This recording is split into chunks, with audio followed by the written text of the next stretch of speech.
ओम शांति। 28 दिसंबर 2023 की मधुर महावाक्य। मीठे बच्चे, दान सदा पात्र को देना है, फालतू समय वेस्ट नहीं करना है। हर एक के नब्ज देखो कि सुनते समय उनकी वृत्ति कहाँ जाती है। प्रश्न: पावन दुनिया में चलने के लिए तुम बच्चे बहुत भारी परहेज करते हो। तुम्हारी परहेज क्या है? उत्तर: गृहस्थ व्यवहार में कमल फूल के समान रहना ही सबसे भारी परहेज है।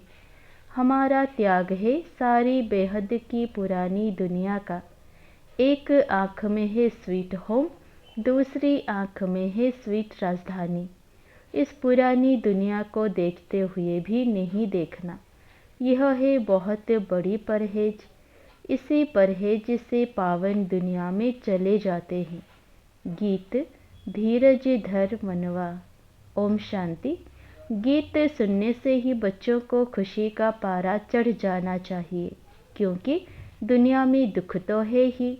मनुष्य मात्र है ही नास्तिक, अर्थात बाप को नहीं जानते। अब तुम नास्तिक से आस्तिक बन रहे हो। तुम बच्चे अब जानते हो कि हमारे सुख के दिन आ रहे हैं। कहीं भी तुम जाते हो तो पहले पहले तुम अपना परिचय दो। हम अपने को ब्रह्मा कुमार कुमारी क्यों कहलाते हैं? ब्रह्मा है प्रजापिता, शिव का बच्चा। ऊंचते ऊंच उस निराकार को कहा जाता है। ब्रह्मा विष्णु शंकर तो उनके बच्चे हैं। विष्णु और शंकर को कभी प्रजापिता नहीं कहेंगे। प्रजापिता ब्रह्मा यहाँ है। देखो, यह पॉइंट अच्छी तरह धारण करो। लक्ष्मी नारायण राधे कृष्ण को प्रजापिता नहीं कहेंगे। प्रजापिता ब्रह्मा नाम मशहूर है। यह है प्रजापिता साकार। अब स्वर्ग का रचयिता तो परमपिता परमात्मा शिव है। स्वर्ग का रचयिता ब्रह्मा नहीं है। निराकार परमात्मा ही आकर प्रजापिता ब्रह्मा द्वारा स्वर्ग रचते हैं। हम उनके बच्चे कितने ढेर हैं। आत्माएं तो है ही परमपिता शिव की संतान। समझाने का बड़ा अच्छा तरीका चाहिए। बोलो, हमको वो राजयोग सिखलाते हैं। ब्रह्मा द्वारा सृष्टि के आदि मध्य अंत का राज समझाते हैं। तो पहले यह ब्रह्मा सुन लेते हैं। जगत अम्बा भी सुन लेती है। हम है बीके, गाया भी जाता है। कन्या वो हो जो 21 कुल का उद्धार करे, 21 जन्म का सुख दे। हम परमपिता परमात्मा से 21 जन्म सतयुग त्रेता में सुख पाने लिए वर्षा लेते हैं। बरोबर सतयुग त्रेता में भारत सदा सुखी था, पवित्रता भी थी। तो वो हमारा बाबा है, यह है दादा। अब जिसके पास इतने बच्चे हैं, उनको तो कोई परवाह नहीं। कितने उनके बच्चे हैं। हमको ब्रह्मा द्वारा शिव बाबा राजयोग सिखलाते हैं। उस बेहद के बाप से हमको वर्षा मिलता है। सारी दुनिया पतित है, उनको पावन करने वाला एक बाप है। पुरानी दुनिया को बदलने वाला स्वर्ग का रचयिता वह सतगुरु है, सर्व का सद्गति दाता। नई दुनिया में है ही लक्ष्मी नारायण का राज्य। भारत में जो देवी देवताओं का राज्य था, वह देवताएं ही 84 जन्म लेते हैं। फिर वर्ण भी बताने पड़े। समय पहले से ले लेना चाहिए। बोलो, इन बातों को चित्त लगाकर अच्छी रीति सुनो। बुद्धि को भटकाओ मत। भाई जी व बहन जी, तुम सब वास्तव में शिव की संतान हो। प्रजापिता ब्रह्मा तो सारे सीजरे का हेड हुआ। हम ब्रह्मा मुख वंशावली ब्राह्मण उनसे वर्षा ले रहे हैं। योग बल से विश्व का राज्य पाते हैं, ना कि बाहुबल से। हम घर बार नहीं छोड़ते हैं, हम तो अपने घर में रहते हैं। यह स्कूल है मनुष्य से देवता बनने का। मनुष्य तो कोई देवता बना ना सके। यह दुनिया ही पतित है। पानी की गंगा तो पतित पावनी नहीं है। बार बार उसमें स्नान करने जाते हैं, पावन बनते ही नहीं। ऐसे ही रावण का भी मिसाल है। बार बार जलाते रहते हैं। रावण मरता नहीं है। यह रावण वाला पोस्टर भी ले जाना चाहिए। कोई ऐसी बड़ी जगह जाओ तो एल्बम भी ले जाना चाहिए। देखो, यह सब बच्चे हैं। सभी की प्रतिज्ञा की हुई है पवित्र रहने की। वास्तव में ब्रह्मा के सभी बच्चे हैं। प्रजापिता ब्रह्मा सीजरे का हेड है। इस समय प्रैक्टिकल हम ब्रह्मा कुमार कुमारियां हैं। हो तुम भी, परंतु तुम पहचानते नहीं हो। अभी दुनिया में कोई सच्चा ब्राह्मण नहीं है। सच्चे ब्राह्मण तो हम हैं। राज्य भी हम पाते हैं। फिर यह है ब्राह्मणों का सीजरा। ब्राह्मण है चोटी। बच्चों को समझाया है श्री कृष्ण भगवान नहीं है। वह तो पूरे 84 जन्म लेते हैं। 84 जन्म पूरे होते ही फिर देवता बनना है। कौन बनाए? बाप बनाते हैं। हम उनसे राजयोग सीख रहे हैं। उनकी ही महिमा है एक ओंकार। वह है निराकार निरहंकारी। उनको आकर सर्विस करनी पड़ती है। पतित दुनिया पतित शरीर में आते हैं। अभी वही गीता एपिसोड रिपीट हो रहा है। महाभारी लड़ाई लगी थी। सब मच्छरों सदृश गए थे। अब वही समय है। परमपिता परमात्मा शिव भगवान उवाच है। वह है रचयिता। स्वर्ग में लक्ष्मी नारायण का राज्य था। सृष्टि को सतो प्रधान बनाना बाप का ही कर्तव्य है। हम उनको बाबा बाबा कहते हैं। वह आते ज़रूर है। शिवरात्रि भी है। इसका अर्थ भी बताना चाहिए। पॉइंट नोट कर फिर धारण करनी चाहिए। पॉइंट्स बुद्धि में रहनी चाहिए। कन्याओं की बुद्धि तो अच्छी होती है। कुमारी के पैर धोते हैं। है तो कुमार और कुमारियाँ दोनों पवित्र। फिर कुमारी का नाम क्यों गाया जाता है? क्योंकि तुम्हारा अभी का जो नाम है कि कन्या वो हो जो 21 कुल का उद्धार करे, तो वह तुम्हारा मान चला आया है। हम भारत की रूहानी सेवा करते हैं। हमारा उस्ताद मददगार परमपिता परमात्मा शिव है। उनसे हम योग बल से शक्ति लेते हैं, जिससे हम 21 जन्म एवर हेल्दी बनते हैं। यह गारंटी है। कलयुग में तो सब रोगी हैं। आयु भी कम है। सतयुग में इतनी बड़ी आयु वाले कहाँ से आए? इस राजयोग से इतनी बड़ी आयु वाले बनते हैं। वहाँ अकाले मृत्यु होती नहीं। एक शरीर छोड़ दूसरा लिया जाता है। यह पुरानी खाल है। शिव बाबा की याद में रह। इस देह सहित देह के सब संबंधों को भूल जाना है। बुद्धि से हम बेहद का त्याग करते हैं।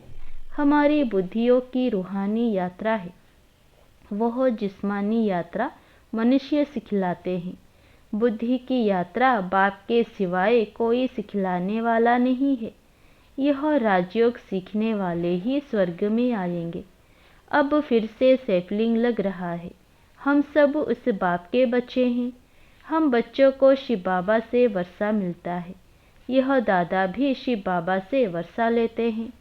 आप भी बेहद के बाप से वर्षा लो। यह बड़ी हॉस्पिटल है। हम 21 जन्म के लिए फिर कभी रोगी नहीं बनेंगे।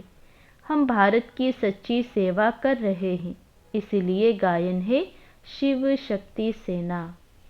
अब बाप कहते हैं, याद से अपने विकर्म विनाश करो तो आत्मा शुद्ध बन जाएगी और ज्ञान को धारण करने से तुम चक्रवर्ती राजा बनेंगे। हम पवित्र बनेंगे तो लक्ष्मी को अथवा नारायण को भी भरेंगे। सर्वगुण संपन्न संपूर्ण निर्विकारी यहाँ नहीं बनेंगे तो लक्ष्मी नारायण को कैसे वरेंगे?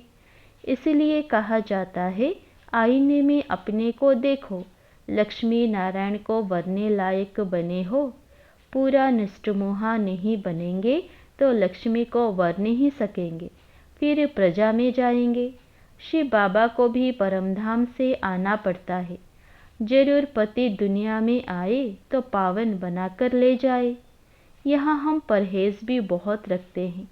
हमारी एक आँख में स्वीट होम और दूसरी में स्वीट राजधानी है। हमारा त्याग सारी दुनिया का है। घर गृहस्थ में रहते कमल फूल समान पवित्र रहते हैं। बूढ़े समझते हैं वानप्रस्थ अवस्था है, चलो मुक्ति धाम के लिए पुरुषार्थ करें। इस समय तो सबकी वानप्रस्थ अवस्था है, हर एक को हक है बाप से वर्षा लेने का, दुख धाम को भूल जाना है, यह है बुद्धि से त्याग। हम पुरानी दुनिया को बुद्धि से भूल नई दुनिया को याद करते हैं, फिर अंतमति सोगति हो जाती है। यह सबसे बड़ी गॉड फादरली यूनिवर्सिटी है। भगवान उवाच, मैं राजयोग सिखलाकर मनुष्य से देवता बनाता हूँ। ऐसे ऐसे समझाना चाहिए। बोलो, हम जो सुनाते हैं वो बैठकर सुनो। बीच में प्रश्न पूछने से वह प्रवाह टूट पड़ता है। हम आपको सारे सृष्टि चक्र का राज बतलाते हैं। शिव बाबा का ड्रामा में क्या पार्ट है, लक्ष्मी नारायण कौन है, हम सबकी जीवन कहानी बताएंगे। हर एक की नब्ज देखनी चाहिए, उस समय की वृत्ति देखनी चाहिए। ठीक सुनता है, तबाही होकर तो नहीं बैठा है, यहाँ वहाँ तो नहीं देखता है। यहाँ बाबा भी देखते हैं, कौन सामने सुनकर झूमते हैं। यह ज्ञान का डांस है।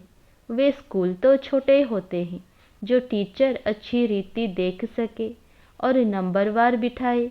यहाँ तो बहुत हैं, नंबरवार बिठा नहीं सकते, तो देखना पड़ता है किसकी बुद्धि कहीं भागती तो नहीं है। मुस्कुराते हैं, खुशी का पारा चढ़ता है, ध्यान से सुनता है। दान सदा पात्र को देना चाहिए, फालतू समय वेस्ट नहीं करना चाहिए। नब्ज देखने की भी समझदारी चाहिए। मनुष्य तो डरते हैं, खास सिंधी लोग समझते हैं कहीं बीके जादू ना लगा दे, इसलिए सामने देखते भी नहीं है। शिव बाबा समझाते हैं, तुम ब्राह्मण ही त्रिकालदर्शी बनते हो, फिर वर्णों का राज भी समझने का है। हम सो का अर्थ भी समझाना है। हम आत्मा सो परमात्मा कहना रोंग है। कोई फिर ब्रह्म को भी मानने वाले हैं, कहते हैं अहम ब्रह्मास्मि। माया तो 5 विकार है, हम ब्रह्म को मानते हैं। अब ब्रह्म तो महातत्व है जो हमारा निवास स्थान है। जैसे हिंदुस्तान में रहने वाले अपना धर्म हिंदू कह देते हैं, वैसे वह भी ब्रह्म तत्व को कह देते कि हम ब्रह्म है। बाप की महिमा अलग है, सर्वगुण संपन्न, 16 कला संपूर्ण। यह महिमा देवताओं की है। आत्मा जब शरीर के साथ है तब उसकी महिमा है। आत्मा ही पतित अथवा पावन बनती है। आत्मा को निर्लेप नहीं कह सकते। इतनी छोटी सी आत्मा में 84 जन्मों का पाठ है, उसको फिर निर्लेप कैसे कहेंगे। अभी बाबा पीस स्थापन करते हैं तो तुम बच्चे बाबा को क्या प्राइज देते हो। वह तुमको 21 जन्म स्वर्ग की राजधानी की प्राइज देते हैं। तुम बाबा को क्या देते हो। जो जितनी प्राइज बाप को देते हैं उतनी फिर बाप से लेते भी हैं। पहले पहले इसने प्राइज दिया। शिव बाबा तो दाता है, राजे लोग कभी हाथ में ऐसे लेते नहीं हैं, उनको अन्नदाता कहा जाता है। मनुष्य को दाता नहीं कह सकते। भल तुम सन्यासियों आदि को देते हो, परंतु रिटर्न फल तो फिर भी शिव बाबा दाता देता है। कहते हैं सब कुछ ईश्वर ने दिया है, ईश्वर ही लेते हैं। फिर कोई मरता है तो रोते क्यों हो। परंतु ना वह लेते हैं ना वह देते हैं, वह तो लौकिक माँ बाप जन्म देते हैं। फिर कोई मर जाता है तो उनको ही दुख होता है। यदि ईश्वर ने दिया, उसने ही लिया, तो दुख क्यों होना चाहिए। बाबा कहते हैं मैं तो सुखदाता, सुख दुख से न्यारा हूँ। तो इस दादा ने अपना सब कुछ दिया है, इसलिए फुल प्राइज भी ले रहे हैं। कन्याओं के पास तो कुछ है नहीं। यदि उनको माँ बाप देते हैं तो फिर शिव बाबा को दे सकती हैं। जैसे मम्मा भी गरीब थी, फिर देखो कितनी तीखी गई है, तन मन धन से सेवा कर रही है। तुम जानते हो हम सुखधाम जाते हैं वाया शांति धाम। जब तक हम बाप के पास नहीं जाएंगे तो ससुर घर कैसे आएंगे? पियर घर में तो बैठे हैं, पहले बाप के पास जाएंगे, फिर ससुर घर आएंगे।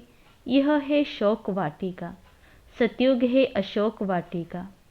अच्छा, मीठे मीठे सिकिलधे बच्चों प्रति माता पिता बाप दादा का याद प्यार और गुड मॉर्निंग। रूहानी बाप की रूहानी बच्चों को नमस्ते। धारणा के लिए मुख्य सार। पहला, इस वानप्रस्थ अवस्था में स्वीट होम और स्वीट राजधानी को याद करने के सिवाय बुद्धि से सब कुछ भूल जाना है, पूरा नष्ट मोहा बनना है। दूसरा, बुद्धि योग से बेहद का त्याग कर रूहानी यात्रा करनी है, श्रीमत पर पवित्र बन भारत की सच्ची सेवा करनी है। वरदान, श्रेष्ठ कर्म रूपी डाली में लटकने के बजाय उड़ती पंछी बनने वाले हीरो पातधारी भव। श्रेष्ठ कर्म रूपी डाली में लटकने के बजाय उड़ती पंछी बनने वाले हीरो पातधारी भव। संगम युग पर जो श्रेष्ठ कर्म करते हो, यह श्रेष्ठ कर्म हीरे की डाली है।